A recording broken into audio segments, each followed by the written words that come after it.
Maoist ముక్త Bharat dead line tension 31గా 100% లక్ష్య చేరుకు కేంద్రం మల్లగులాలంటూ చూస్తున్నాం.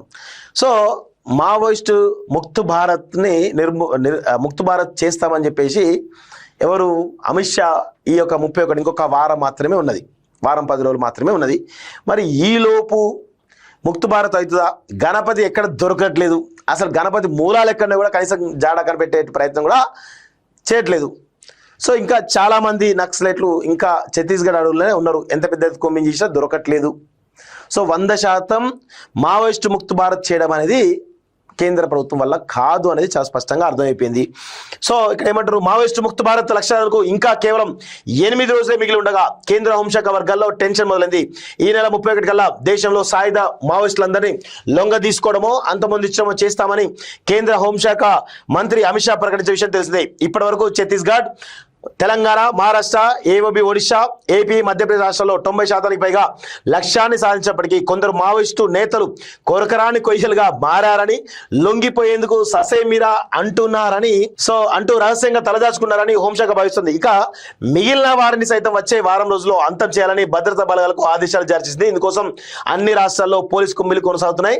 మరోవైపు లొంగుబాట్ల కూడా ప్రయత్నాలు నడుస్తున్నాయంటూ చూస్తున్నాం. సో కొంతమంది మిగిలినరు, కానీ కొంతమంది ఎందుకు మిగిలినరు అంటే అసలు అమిత్ షా పెట్టిన డెడ్ లైన్ లోపు ఎందుకు మావోయిస్ట్ పార్టీ ఎందుకు అంతం చేయాలి?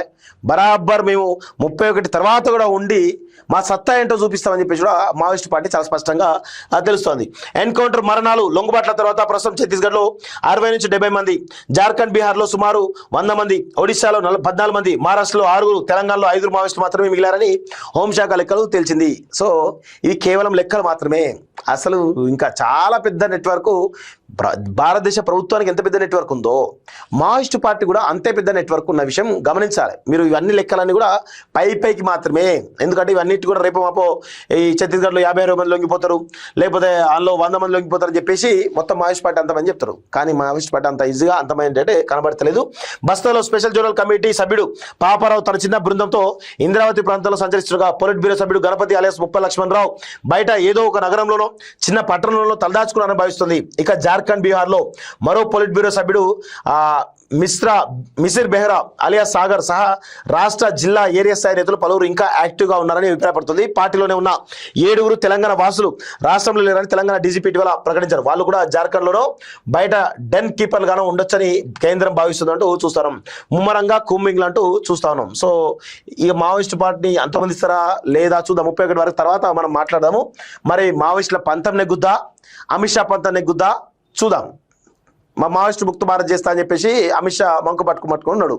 మరి ఆయన ఎట్లా దెబ్బ కొట్టాలని చెప్పి వీళ్ళు మంకు పడుతూ ఉన్నట్టు స్పష్టంగా అర్థమవుతుంది.